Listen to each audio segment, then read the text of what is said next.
So I'm going to break down specifically what is religious psychosis. So as you guys can see, there's a lot of misconceptions going around. There's a lot of clashing between, the New Age community and other spiritual communities and Christians. So let me just throw this around because it's like a lot of them are going around throwing around people say it's religious psychosis for being Christian or a person converting to Jesus, but you guys are reading tarot and doing spells. So I see a lot of these same arguments. Basically, a lot of Christians are saying, "Oh, you guys convert to Jesus and you say it's religious psychosis, but you guys are doing tarot cards and you guys are doing, you guys are into astrology and all that." But a lot of Christians are kind of missing this point. Religious psychosis is about being a hypocrite, becoming brainwashed into thinking that their path is the only way, being disconnected from their own consciousness by placing their belief and power into man-made concepts and patriarchy agendas with lack of discernment and lack of critical thinking. In a short way of explaining it, religious psychosis is about mind control, not about beliefs. The same way, if you believe that tarot, spiritual practices, or astrology will solve all your problems by worshipping it, or by putting all your belief and faith into crystals and thinking that crystals will solve all your issues, that and that right there is also spiritual psychosis.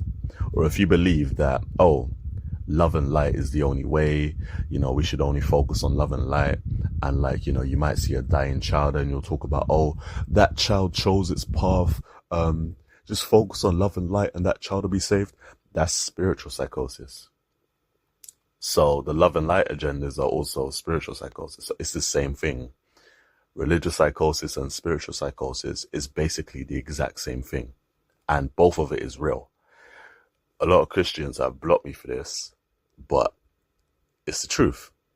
So I'm seeing a lot of disconnect going around with on TikTok. I see this lady who used to do tarot. She converted to being a Christian now. Her name's Alex Reese Tarot or something like that. The issue is not because she became a Christian or not because these people convert to Christianity. That's not the issue. Everyone is on their own spiritual path. If you believe that a certain path is made for you or is more right for you, that's completely okay. The issue is when you start projecting your religious programming onto others right away, calling tarot demonic, calling those spiritual practices that helped you on your journey, now you're labeling it demonic. So you've went down to the path of brainwashing because it's actually not demonic. It's just your religious programming. And then you're saying that your religious path is the only way, or your religious belief systems is the only way. That's the issue. That's the issue that lies within. This is the problem. This is what we call religious psychosis. It's mind control, it's brainwashing, it's MK Ultra.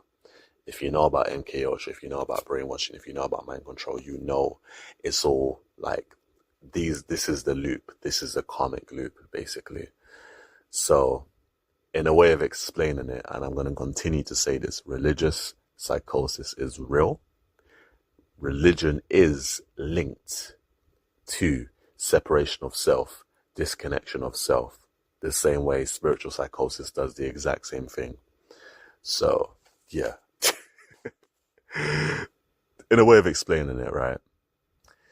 The same way if you believe that crystals will solve all your issues, that's spiritual psychosis. And it's the same way if you believe that going to church or wearing a Jesus piece or wearing a Christian cross will solve all your problems. That's spiritual psychosis. That's religious psychosis. Or believing that giving your faith and power towards Jesus is going to solve all your issues and save your life. That is religious psychosis. That is religious psychosis. It's not about belief. It's about disconnection of self. It's about mind control. So I hope this cleared things up, basically.